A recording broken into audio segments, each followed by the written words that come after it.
There we are. It was like we never left, chat. It's like we never left, ladies and gentlemen, boys and girls.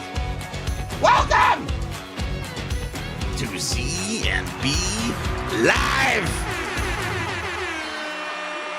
Hello, hello, hello. Someone's too excited for Valentine's Day today. They're so excited. Hey, love is in the air. Is it? I thought I smelled laundry. I thought I smelled Updog.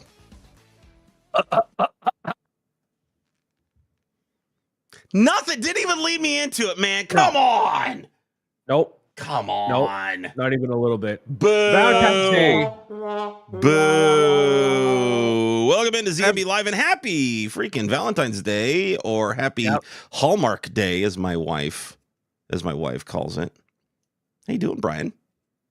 I'm okay. Yeah, definitely a little tired, a little needing of a little, not, I guess, rest, relaxation. I don't know. I need to build a Lego set. I need to get in the zone here. I've been doing a lot more of that, especially live. But I need to get my Lego. I need to not just talk about it. I need to actually participate in it a little bit more. So that's what I would like to do. But we're gonna be talking about a whole bunch of that today as part of our Valentine's Day kind of special, which is not. There's nothing really like. I don't know. Lego doesn't. I mean, actually, they do Valentine's Day sets. I was totally about to lie to you and say Lego doesn't do anything to acknowledge. Don't lie Valentine's to the children. Day. It's a bold. I mean, I do it all the time, but that is a bold-faced lie. They totally do, and we'll get into that. But you don't do anything for Valentine's Day. It's just another. We have nothing. We have nothing special. We do get the boy. We do get the boy a Valentine's Day gift of some kind, but each other not really. I did kind of, in a way, get the wife flowers, which we'll talk about here in a little bit. But I am mandated by the wife. You will not buy me flowers on Valentine's. Like, she will get angry with me if I get her flowers on Valentine's Day. You will not be in the lineup of very distraught men in line at the grocery store with flowers like hanging down this way, waiting to check out through in order to appease their significant others on today. Yeah, no, I don't. I'm not the guy that stands in line at a local Target with toilet paper in my hand because that was the last minute. Oh yeah, I need toilet paper, and then I grabbed a stack of flowers on my way past to the checkout. Yeah, I'm not one of those. I'm not one of those guys. Best ones are where you're driving and then you have the guy who's selling bouquets of flowers on the side of the road, which I've heard they're actually, depending on where, fairly high quality flowers for what you get. And since it's a guy on the side of the road, you're not getting all the other logistical stuff that a supermarket has with it. So you maybe get a little bit of a deal on them. You're help supporting a small business. You got to think about these things instead of thinking, oh, this is just for my significant. You're helping a small business. Support the economy. The economy that's already a made-up holiday to boost the economy for chocolates and dinners and hotel stays and whatever else Valentine's Day has in store. I like it. I like where you're going with it. Now, one of the things that I did do was like so many other people, I made the purchase this year for that new bouquet of roses, and as a way to provide my wife a little bit of beauty in her office space area, still provide the idea of flowers, but they're not going to wilt, they're not going to die, they're not going to whatever, and she loves that stuff. She yoinks a lot of my Lego throughout the course of the year anyway. All of a sudden she'll use the Wally. I build the Wally and she's like, nope, that's mine. The Up House. Nope, that's mine. The insect collection. Yep, that's mine. And it's great. It's great because I get her to buy into the idea of the hobby, and it also provides me places to store and display my Lego that's not just in my little domain down here in the basement. She loves the botanical stuff. Hates to build it. Cannot stand to build it. They all kind of suck. They all kind of suck. Now, the bouquet of roses was not bad and actually was kind of interesting. And the way that they broke it up, the way that Lego broke it up, it didn't feel as repetitive. The most repetitive thing were all the stems that you have to snap together, right? But what I thought was interesting was the way that they designed that set is the way that a lot of the sets that Lego is currently pushing out as Valentine's Day ideas, right? Saying these are sets that maybe should be in your shopping list for Valentine's Day for a loved one or family member or whatever. And it's not just the fact that they're all the botanical stuff or whatever. They're all the pretty flowers. No. They're bringing in ideas and saying these are sets that you can build together. And the roses were the same way. And I didn't really know that going into it, that they were going to be broken up into 3 different, style. I mean, I knew that we had different styles of flowers, but I didn't realize that they were going to break them up the way they did in individual bags with individual books, instruction booklets, and say 3 different people or multiple people can build this set together. And that's what a lot of the sets, if you go to the lego.com website, that's what a lot of the sets they're pushing for Valentine's Day are like. You see the typical botanical sets on there. And then you get into things like the tiny plants, which is a set that you can build with multiple people. You get into things like the succulents, which is a set you can build with multiple people. You get into things like the insects, the insect collection set you can build with multiple people. And then I thought it was interesting, they threw in Rivendell, more high-end set. But again, Rivendell is a set that you can build with multiple people. There's no crossover, really until you get to the very end. There's no crossover between the bags you're using, the instruction booklet you're using, and everything like that. And so they're pushing the idea of these aren't just, pretty flowery sets. These are sets that on top of that, you can also spend time with your family, spend time with your loved ones, and put together. And maybe that's what you do for Valentine's Day. Do you ever find yourself kind of looking at sets like that, Brian, and saying, hey, I want to hang out with some friends or a loved one, and we're going to go build this set together? Never. Why you got to be so grumpy? Why can't something, Brian? Let me tell you, learn to love something. It doesn't come from a sense of grumpiness. So by comparison of all my other, friends that I have across all whatever, like I have people I'm friends with obviously in the Lego community and meet at different events and like that are actual, real life friends of mine, not just Lego friends. But to everybody in my personal sphere of life, I am the Lego guy. I'm Lego guy. Where I'm sure all of us in our own, circles, we are also the Lego guy or girl, right? So there aren't people that want to build with me on any given day or any given thing. Like they just don't necessarily care to, or they don't have the patience for it, or they think they have the patience for it. And then I'll say, hey, we can do this. Cool. And then it's halfway through instruction book 1, which is already, very, very thin because it's broken up and whatever. And then it's like, I'm done. So I'm like, okay. So I've trust me, I've tried, and I've been in plenty of opportunities where people are like, oh no, I'll do it, and then it doesn't happen. So I'm like, okay. So that's happened enough. I'm like, I understand. This is my thing. And it'll be my you can look at stuff and whatever when you come over, but it's not really. This is your opportunity to be an enabler, Mr. Brian. No. One of my friends is really big into board games, and we all kind of spite her for it. And then everybody else doesn't really have a hobby, like it's video games or it's something like yes you can do together, but not like I am the collector guy. I'm the one that's like I want to have the thing and have a lineup of stuff and have it look nice. It's me and one other friend, and really that's it. So all of my hive-minded enablers are all of you.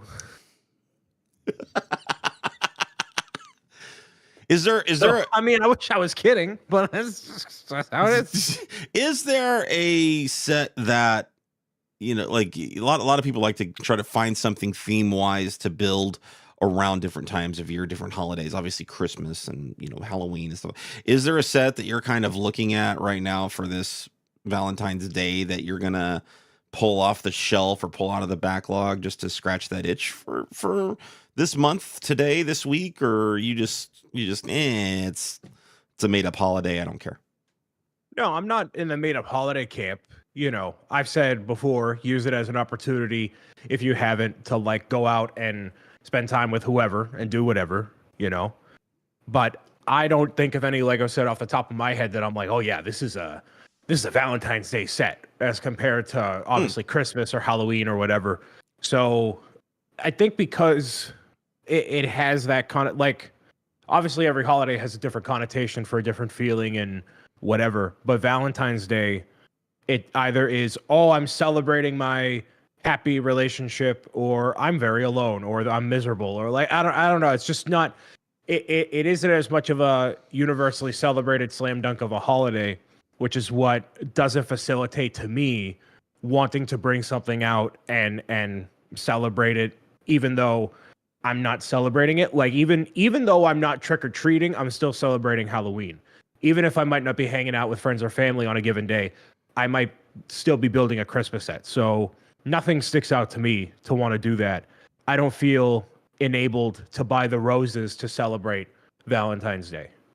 So he just doesn't want beauty. He doesn't want beauty in his household. The pretty flowers. I do. No, I have. Listen, I have this wonderful art. Listen, I got these birds back here. These birds are awesome, by the way. They do look nice back there. Fauna collection birds are great. So I got those. I got artwork. Okay, I'm cultured. I have candles. Shut up. Shut up.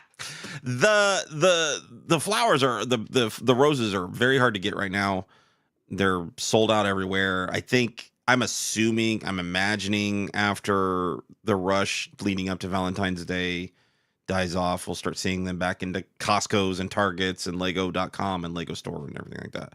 I thought that was an interesting addition to that bouquet of roses set, that they Lego played into the idea that you were going to use these for Valentine's Day, and they put a little, which I don't know if I've seen before, but they incorporated part of the idea of the set into the box, not just box art, but they actually put a little tag. They incorporated a little gift tag on top of the box where you could sign your name to whoever loved one, whatever little message that you wanted to do. That was an adorable little addition. And somebody that doesn't keep the boxes, like obviously that's going to go away and you'll never see it again or whatever. But I thought that was a cute addition to where I almost would love to see that done with things like the Christmas sets almost, like that would be fun. I view that as a cop-out in the same way that on the Amazon boxes it says to and from. Okay, well.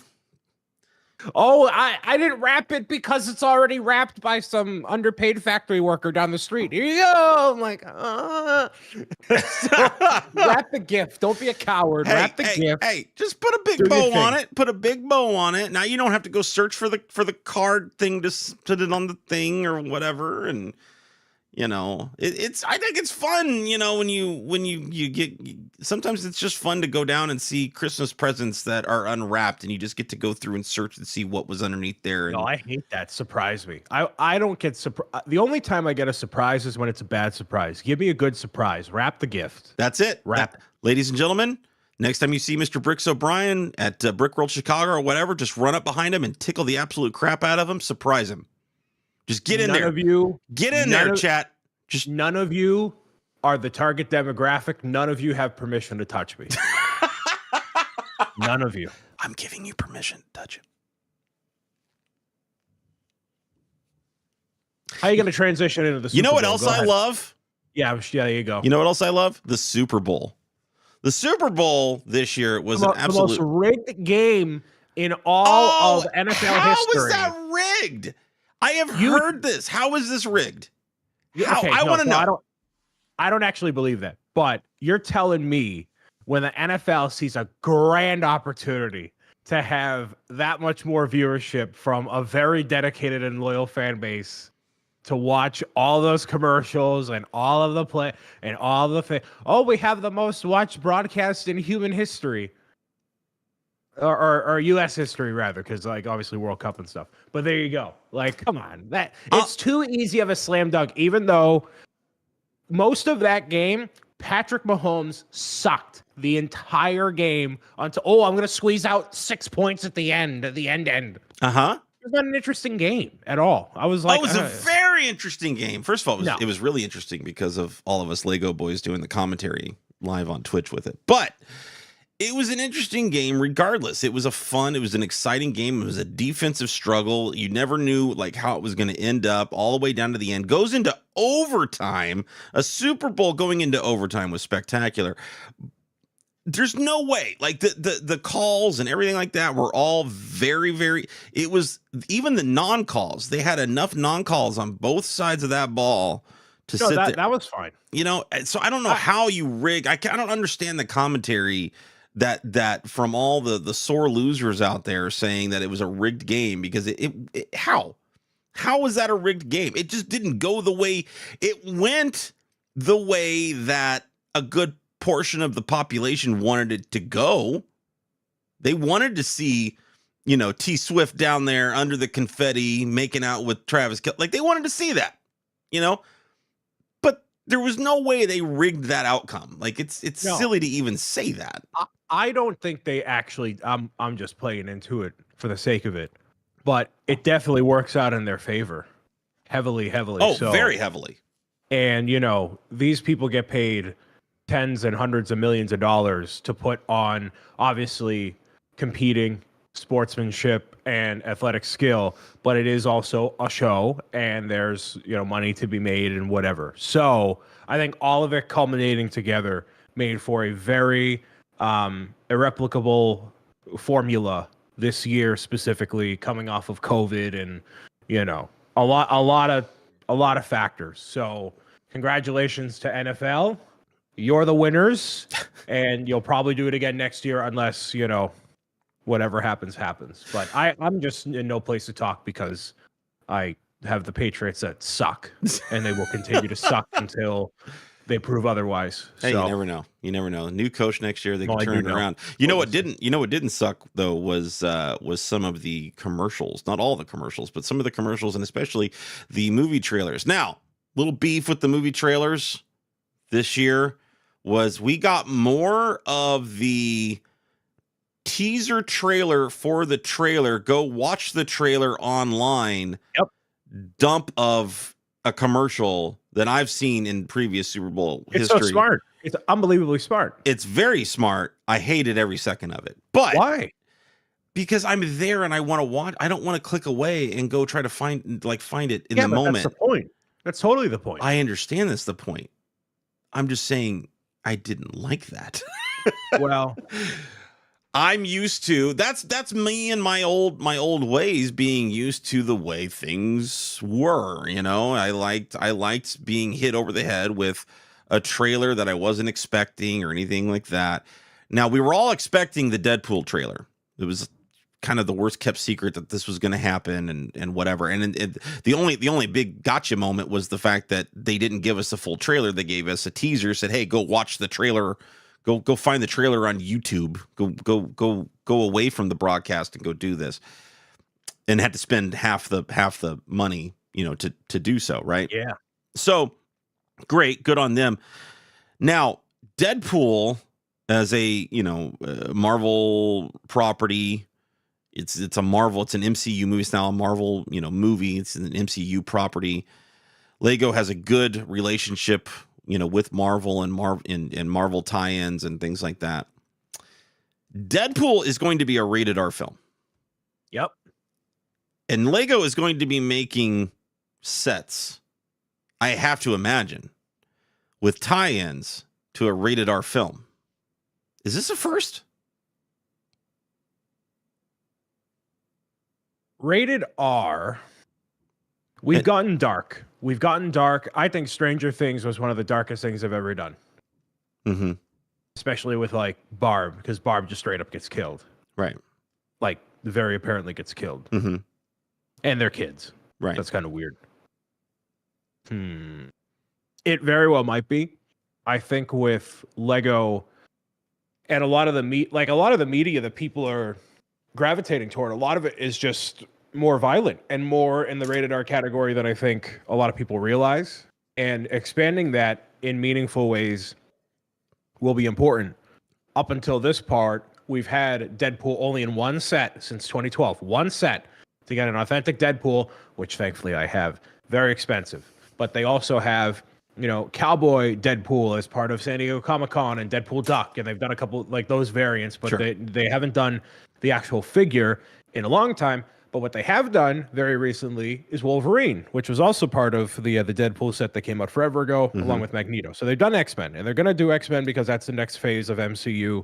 Because of that's a whole. We could do an entire podcast about just Marvel, everything that ties into all this stuff. But do they do a Deadpool and Wolverine faced like lineup of stuff? I don't think it's in their interest to do any of that, because what Lego has done a lot of the time has released stuff around a property, but not about the property, to ride the coattails, which is absolutely what they did. And I'll keep bringing this reference up because I want to. The Mario movie, they didn't release a single Mario movie product, even though they have Nintendo, they have Lego, Universal Studios, Illumination. They have the whole Infinity Gauntlet of here's all the reasons to do it, and they still didn't do it. So I think you're going to see a lot of X-Men related stuff come out in that time. Maybe there is a Wolverine new figure or something, but you will not see Wolverine and Deadpool branded Lego sets. You'll see minifigures around it, like, here's Lady Deadpool, here's, this version of Wolverine. I forget the one with the white suit and the eye patch. I think he's called Patch. Yeah. You'll see that, but you will not see a branded anything. They're going to stay very far away from it. So you don't think so? You don't think we're going to see sets that are Deadpool and Wolverine on the box as a thing? No, like Lego is still family friendly, even though they kind of skirt that line. But that is very blatantly Lego saying, "Hey, we endorse this film." And like to watch a non-red band trailer of Deadpool is just kind of lame. Like I've seen where they take all the references out and make it, clean. It's just lame. It's just part of the character. You know what though? Be that way. The Deadpool 2, the Christmas Story one with Fred Savage and everything, where they did the PG-13 version. Yeah, and they added so much more context to the scenes. It was so funny though, the way they were bleeping things out and stuff. Like that was really funny. But they're going to release that afterward. They're not going to do that with the main release of the movie. No, I get and that. Accommodate it to, so that's what I mean. Like you're going to see stuff surrounding Deadpool and Wolverine, but not official branding. And it may very well come 6 months afterward. We see the lineup of that stuff. But it comes out July 26th, which is Comic-Con weekend. And the weekend I'm also doing a thing all weekend long. So it's not going to be too much longer, 6-7 months. Just about 7 months, and that is the only Marvel movie coming out this year. That's why I'm thinking we're going to get those tie-ins. I'm thinking we're going to get that box branded, Deadpool, Wolverine. Here's a scene from the movie, kind of thing. I don't know. It's definitely had me wondering since the idea of Deadpool being a part of the MCU, being rated R, the first rated R film that they're going to release, that kind of, how, the violence is going to be over the top. The references are going to be over the top. Like, it's not going to be, it's going to be one of the first Marvel films I'm not going to take my son to go see. Like, that's crazy to think about, but like, that's literally what's going to happen. So, very, very, very interesting where Lego might go with this. Now, back in, which is a completely different time, back in the 80s, toy companies were making, stuff for Aliens and Rambo and Terminator and like all of these rated R action properties and stuff, ultra violent, a lot of them had nudity in them and things like that. But it toy companies were still making toys for kids for those properties. So I just wondered where Lego would go with this. Now, nowhere near it. Deadpool was a foregone conclusion. We knew we were getting that trailer. Curious how Lego handles the set side of it. But one of the things that hit me by surprise, I didn't even know that this was a thing. I just obviously didn't have my ear to the ground on this. But they did release a full trailer, not a teaser. Go watch this online, but an actual full trailer for the film adaptation of the Broadway show Wicked. And I don't know if you've seen Wicked.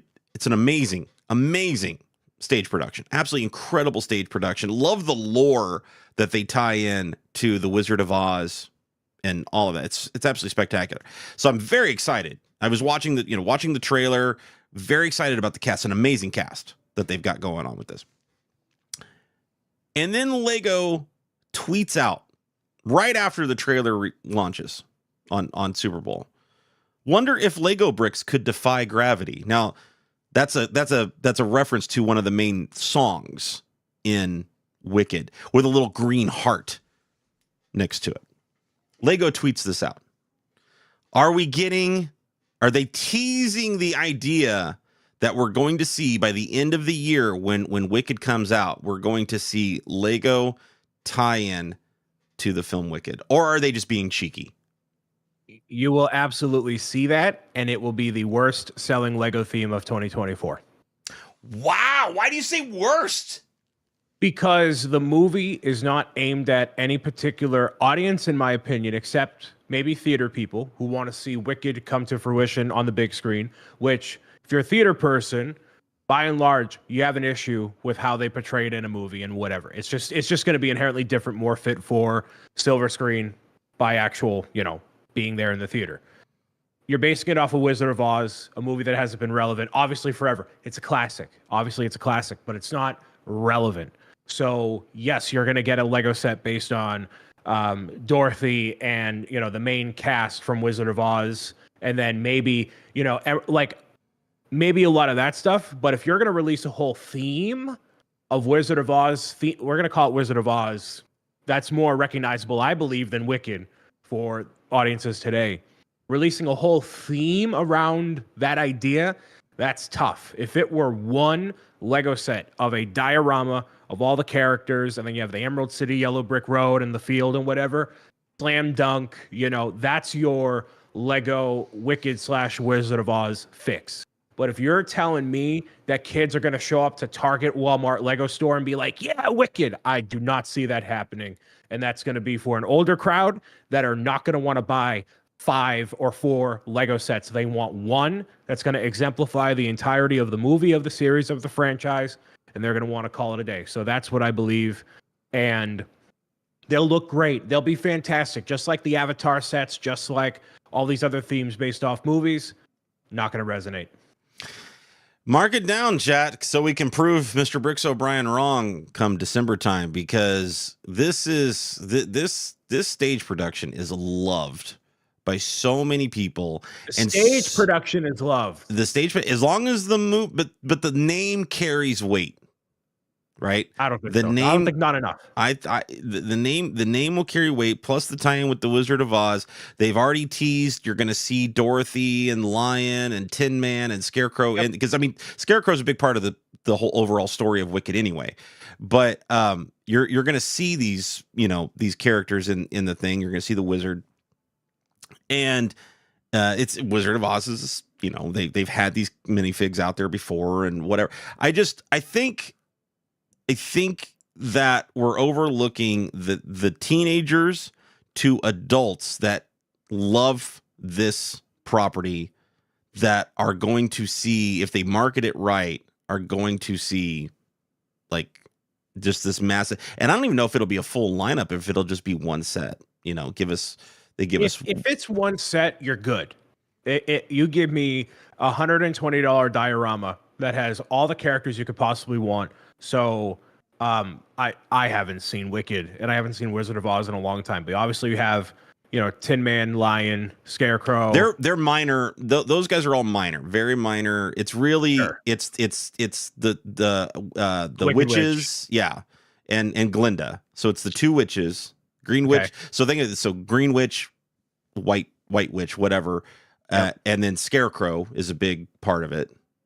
And then, if they're gonna do Wicked, they're gonna make it like there's gonna be a Wizard of Oz. Like I can literally see the black border of this diorama with a 2D Emerald City in the background with the I can envision it in the wrinkles of my brain, Sure. like it happening.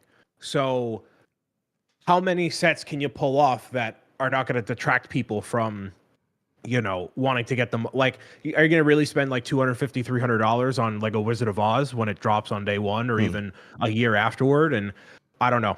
I'm not convinced. Yeah. Like I said, just not something that I ever anticipated that even being remotely in the conversation. But the fact that Lego has presented this idea, I wasn't sure to take them seriously or not. Sometimes they're a little cheeky with things, but this was, potentially something. They've got plenty of time to market it because this film doesn't even come out till Thanksgiving, so they've got plenty of time to kind of get some stuff together. They may have already been working on it, planning it, whatever. And well, I'm sure they have been if they really are doing it. So I'll be curious to see where everything goes with that down the road. One of the things that we don't have to wait too long on, though, is the medieval marketplace that Lego dropped literally like right after we were live last week. They decided to come out and release, say, yeah, we are doing this amazing set. No, by the way, it's an amazing connection point for your Lion-Knight's castle and your medieval blacksmith house. And so all you people, oh, by the way, we added goats. I don't care at all. Dang you, Lego. About the goats, see, I do. That's the problem. Now I want this because I have the other two that connect kind of to it, right? And so now I kind of want to complete the overall, collection. Lion Knight's Castle has been one of those ones on my list forever that if I were to have it given to me, I would really appreciate it, but I would not go out of my way to buy it because it just doesn't fit with anything else I want to do. And the medieval village, very cool. I think it looks a little drab, and I don't know if that has to do with the yellow box art. Immediately, it just doesn't pop out to me, really.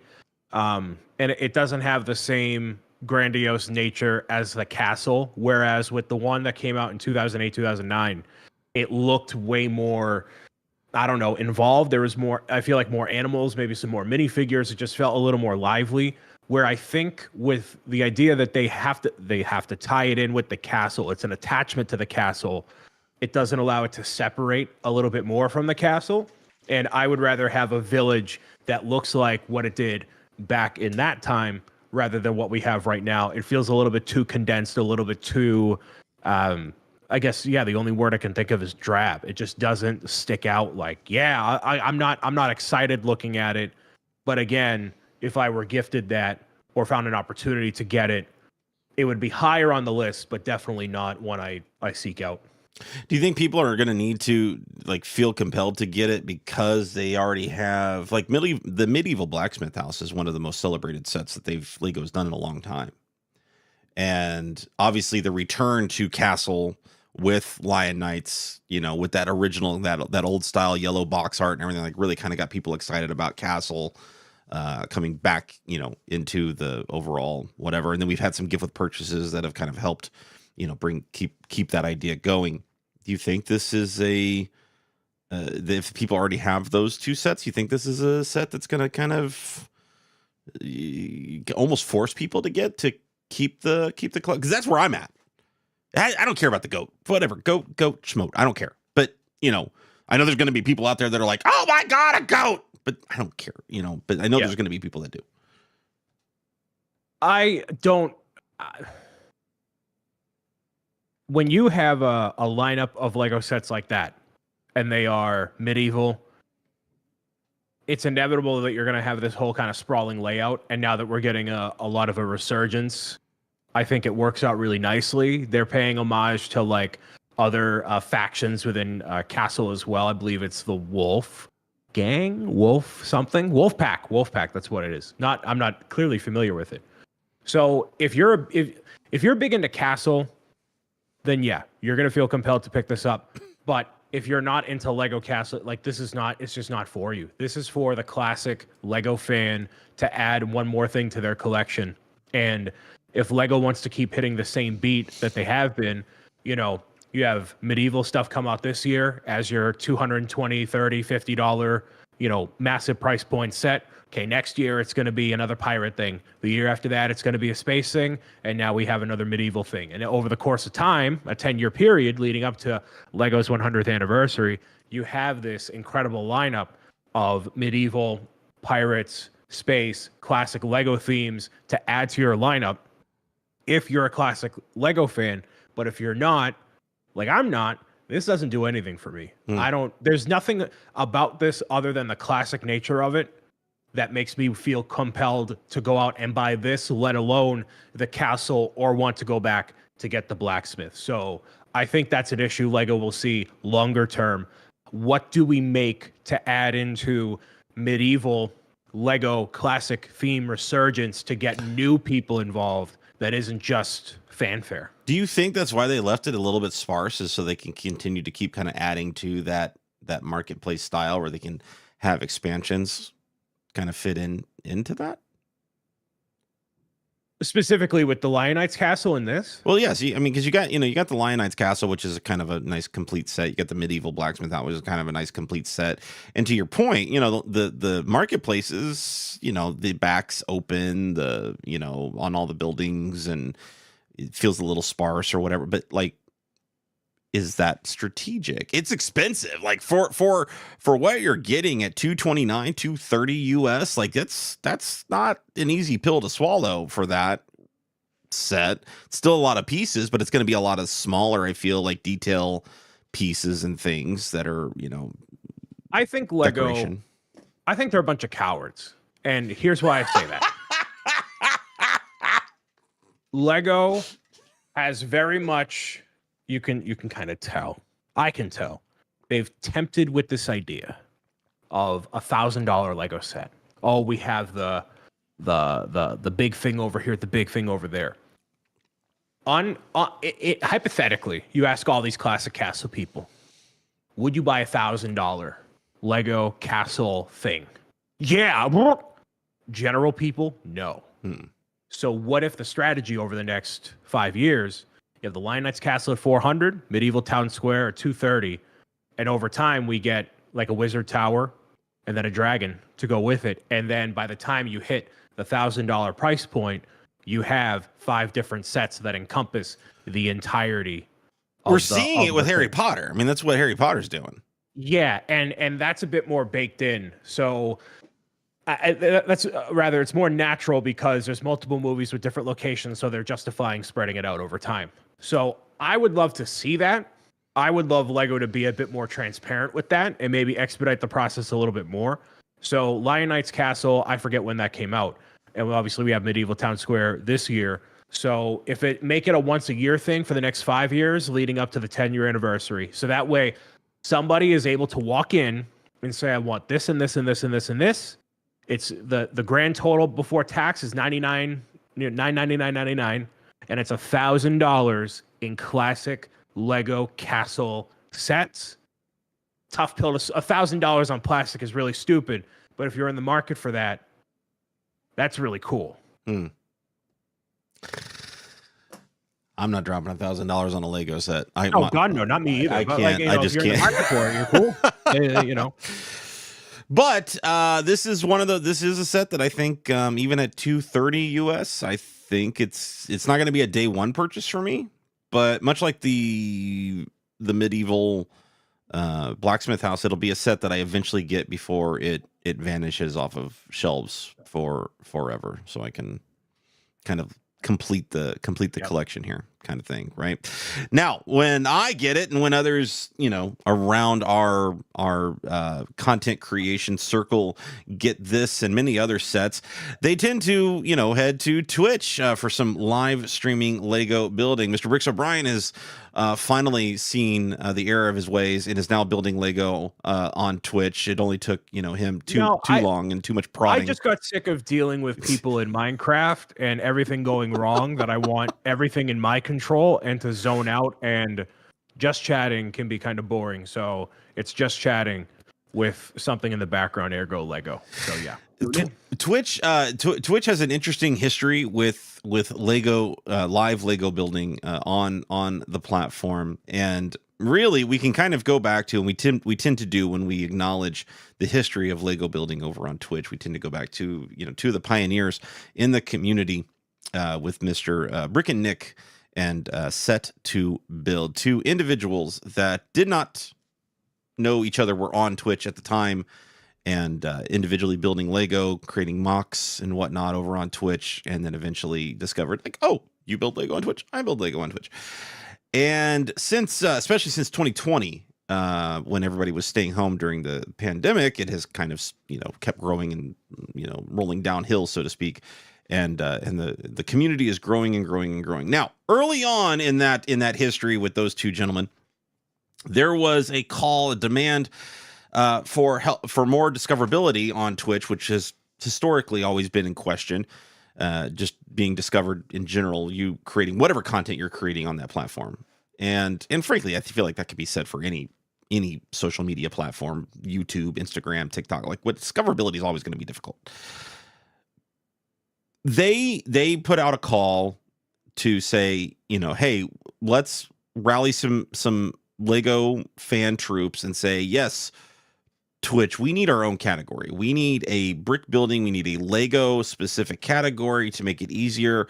If people are on the platform searching for that type of content, it makes it easier for them to find. I can go find a game pretty easily on Twitch. Say, okay, I want to find somebody playing this game because I'm interested in this particular game. And we're kind of lumped into this weird, is it a just chatting stream? Is it a making and crafting stream? Like, what is it? What kind of category does it fall into?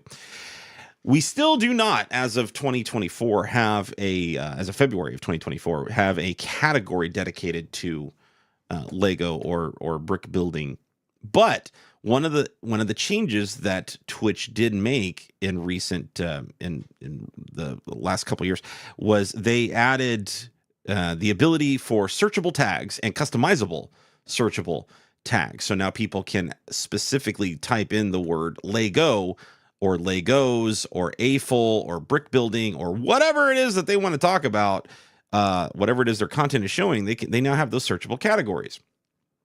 And then they even went a step further, and with the help of Brick and Nick and Set to Build, they gave a stream team to the community and said, well, Twitch will now provide you a brick building community stream team, which typically you can only apply for a stream team if you have a partnered streamer that is pushing this particular thing. So that, with all of that being done now, the question that has been popping up, that I have been raising, that others have been raising, is a direct category, a direct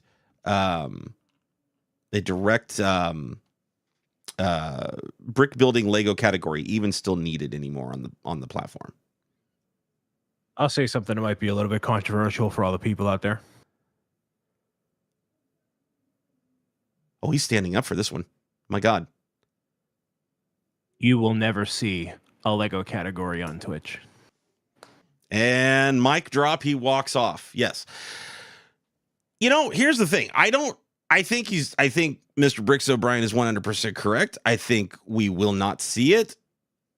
Me personally, I don't think we need it. I don't like the idea of segmenting out the community even more than what we see with, they kind of drew a line in the sand when it came to art and makers and crafting as well, right? And it gets a little murky in those waters. Well, what falls under art? What falls under making and crafting, right?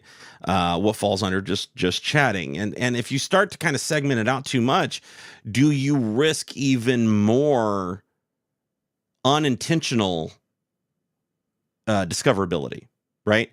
How many of us in the makers and crafting community, how many of us in the brick building community have been found by other people just in the makers and crafting category? They're looking around.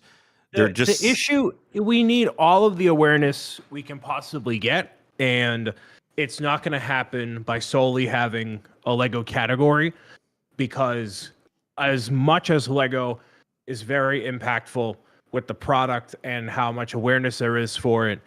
The reason we've seen so many people in the community rise up is because of how involved they've been in the greater makers and crafting community, which is already a smaller category on Twitch as it is. Right. So everybody coming together and supporting themselves is great. And it's a show of support that you don't see in many other gaming categories, which is why I think a lot of other people struggle. I think it comes from a like-minded attitude of raising awareness for creativity and empowering your hobby and sharing that with the world. It's a bit more, I think, to it than just gaming. And you would not see that same bonding aspect if it were just a Lego category. Those are the Lego people, which, yes, there's still that. Sure. But it would be significantly more. Sure.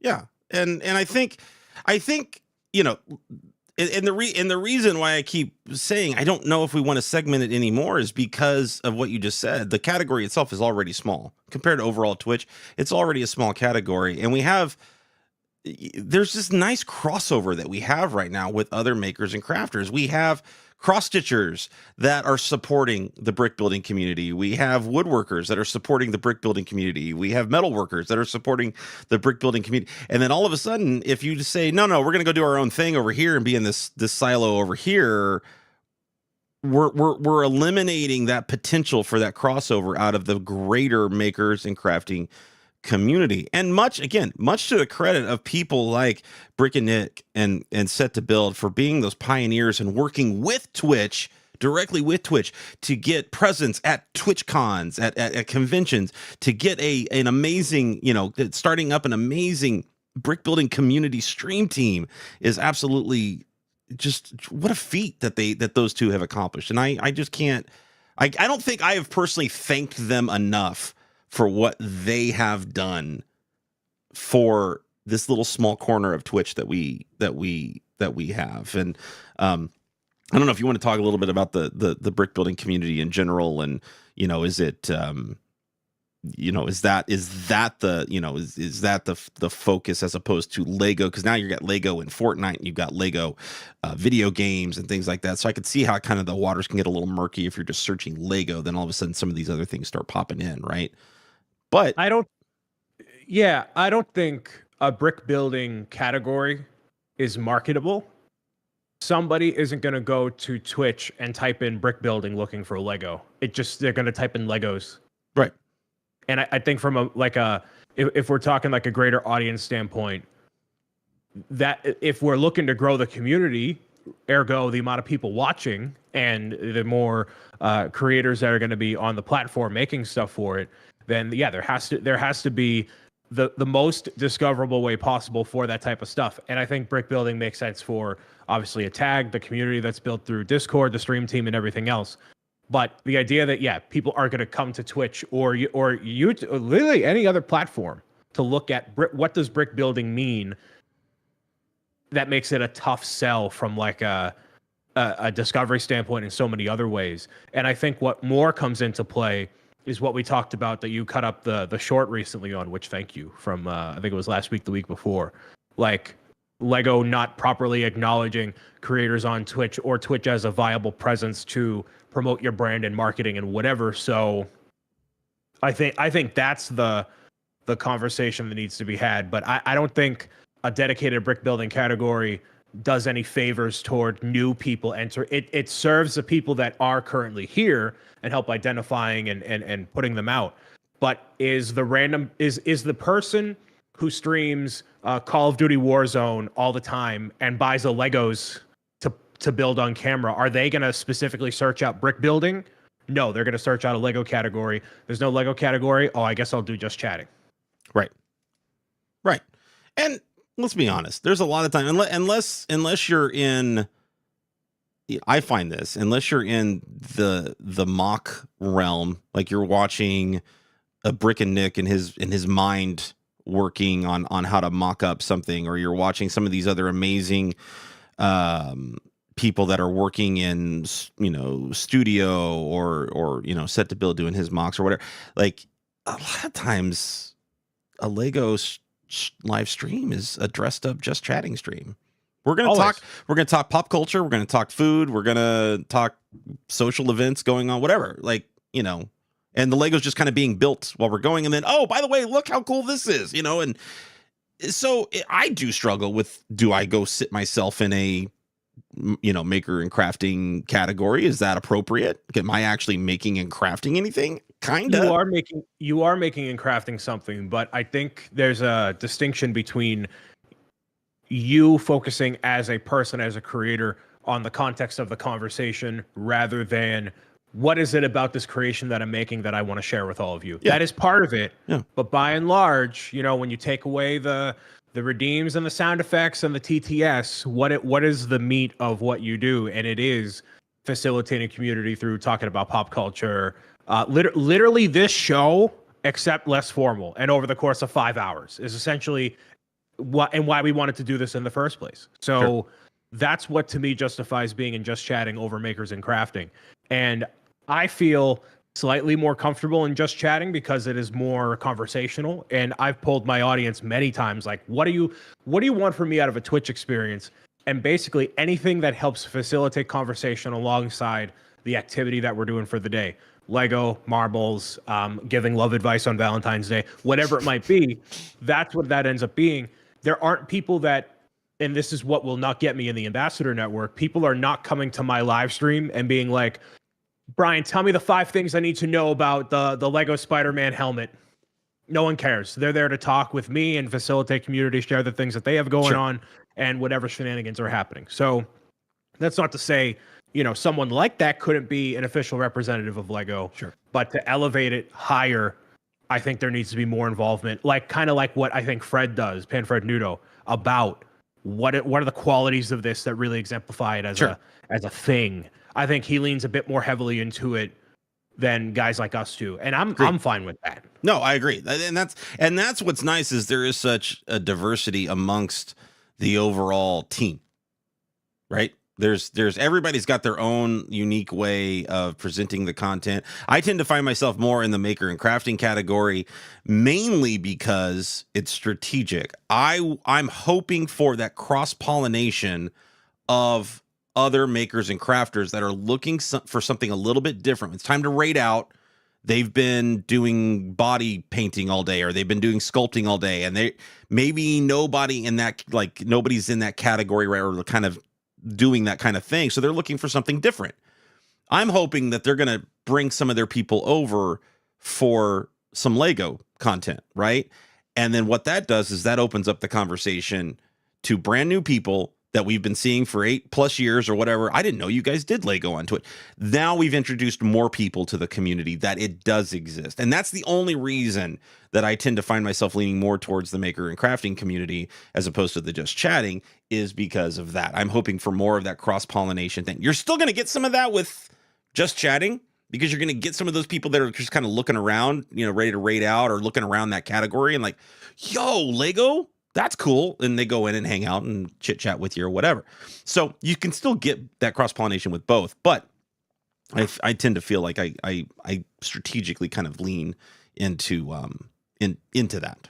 But yeah, and the same goes for Just Chatting. It depends on what you want to do with it, and I'm okay with both. And I don't know, I guess it just depends on the day. I end up just chatting mostly. But now I know I've built some of my favorite sets on Twitch, some of my favorite sets of all time that I've ever built. And it's hard to just pick, like, I'm not picking just one here. You know, this is, I can't put you know, anymore. Like, I've built so many at this point. Yes, I do actually complete sets on Twitch. It is surprising. It is shocking, even though I build slow.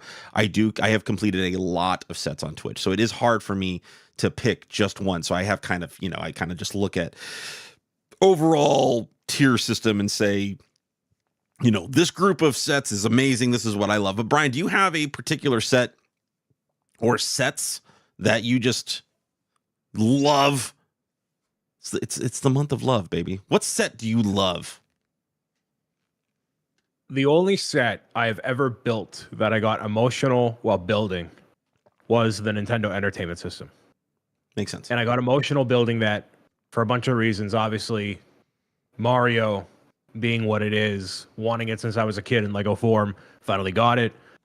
And the idea that Lego could make a set that was so on point with not just the NES console itself, but then taking the amount of care they did with the TV and the printed pieces on there, the functionality when you're cranking the Mario scene on the side and the references inside the NES and the functionality. And it was a moment of the culmination of over 20 years of wanting this to exist, what I would have loved as a kid, in a Lego set that was so perfect, I don't use perfectly lightly, but perfectly crafted, and paid every respect it deserved to the NES and what Mario is and how it made people feel. I get chills thinking about it. Back when you were a kid, and I didn't grow up with an NES. I didn't play Super Mario Bros. On the NES. I had a Zenith TV with a VCR built in, but it wasn't that old of a TV. So I was an N64 GameCube kid. So I knew it was special when I was building it, and also under the context of, yes, I got this a couple days early through Beyond the Brick, and I couldn't share it with anybody, so I had to build it alone in my office, and it was just me reflecting on all of these feelings I've had for over 20 years, and it landed, and it was so special. And by comparison of what followed, the question mark block, I'm like, ugh, okay. And then Bowser's really cool. And then last year we got the Piranha Plant, which is cool, but not not that I want to say nothing will ever hit that point of the NES, because I think things definitely can, like a castle or whatever. But none of the Mario stuff has hit since. And I don't think any other Lego set has hit since. So that's my favorite. Yeah. Again, I can't pick just one, but you know, the most recent with the Avengers Tower for me. That moment of playing the music, playing that Avengers theme, opening up the box, seeing that amazing box art that it had, and then all of the little scenes and things that they incorporated into it. It just, as a huge Marvel fan, just hit me perfectly. Like, it just, to me, was my almost perfect set. All the little builds, the extra builds that you get with it and everything. It was just an amazing, it was an when I got done, when I put that A on the side of the building, I got emotional. I got just as emotional when I put the A on the side of the building as I did when I opened up the box for the very first time. And that will be a moment that stays with me, sticks with me, and I'll remember it for a long time. But boy, so many sets that I can sit there and say that I love. The Titanic is one of those sets for me that I love the Titanic. I love the micro builds of the Titanic. But there were personal things. I lost somebody very close to me whilst building the Titanic, and that set helped me get through that time. And that'll always be tied with that set. Right? It's completely different things. Some people wouldn't like the Titanic because it's too big, too much, whatever. But that set in general will always be tied to an emotional experience with me personally. So it's hard. It's hard. But I personally would love to know chat's, favorite sets of all time. So obviously we have a comment section. We have comments. Post your comments. We want to see them. We have comments on YouTube as well as on Spotify, Apple Podcasts. You can contact us a variety of ways and let us know what your favorite Lego set or sets are. Yeah, today's Valentine's Day that we're recording this on. We want to know what you love the most. Regarding Lego, anything else we don't care about. Just Lego, pop culture, movies, whatever. Let us know. Yep. Absolutely. Speaking of Valentine's Day, Mr. Bricks O'Brien, you're live today with some love advice over on Twitch. Please, it's self-promotion time. Let me hear it. Yeah, so it's love advice I'm not qualified to give, part 2. So if you want love advice, relationship advice, or any question pertaining to Valentine's Day and around that, answered by yours truly, you can, starting at 5 p.m. Eastern, going until 8. And we already have some questions lined up via Google Form. I linked in my Discord. We'll put elsewhere that they are, I don't want to say spicy, maybe a little cringe, They're good. Look, it's gonna you're gonna look forward to it. What It'll would be a great time. live what would a live Twitch stream be without some cringe inserted into We that? are the brand ambassadors for cringe. There we go. There we go. I'm building the Technic. I started my very first Technic set over on Twitch yesterday. The Technic Ferrari. So bad. I'm loving it so far. But I started the Technic Ferrari Daytona, and as part of that tie-in, I've actually unlocked a new giveaway for the Mercedes AMG Technic, the new big Technic Mercedes set that just came out. So if you head on over to my Twitch channel, you're going to be earning points for that big giveaway that'll be happening on March the 4th. And I can't wait to see somebody else suffer along with me in my Technic pain as they win that. I gamble all my points away, so I know for a fact I won't win. I know. You and others, just I'm always watching you do that with that stuff. Anyway, Mr. Bricks O'Brien, thank you so much for this special Valentine's Day show. I really do appreciate it. Self-promotion time once again, Mr. Bricks O'Brien. Where can the kids find you?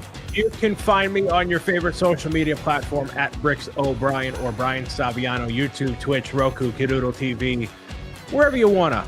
I'm there. Yeah, he's there, and I am there as well, but under a different name, Zach M. Rutledge, YouTube, Twitter, Twitch, Threads, Instagram, TikTok, I don't even know, all the things. And don't forget, folks, we need subscribers, we need likes, we need to do all the YouTube-y things here on this channel as well. Keep this show going, keep this show moving, keep us motivated. We love doing it. We want to do it for you guys. So please, all the likes, all the subscriptions, all the shares, very, very helpful. Mr. Bricks O'Brien, I will see you next Wednesday at 10 a.m. Eastern Time. We do Z&B Live Unfiltered every Wednesday, 10 a.m. Eastern Time over on YouTube, youtube.com/Zach M. Rutledge. See you later, folks.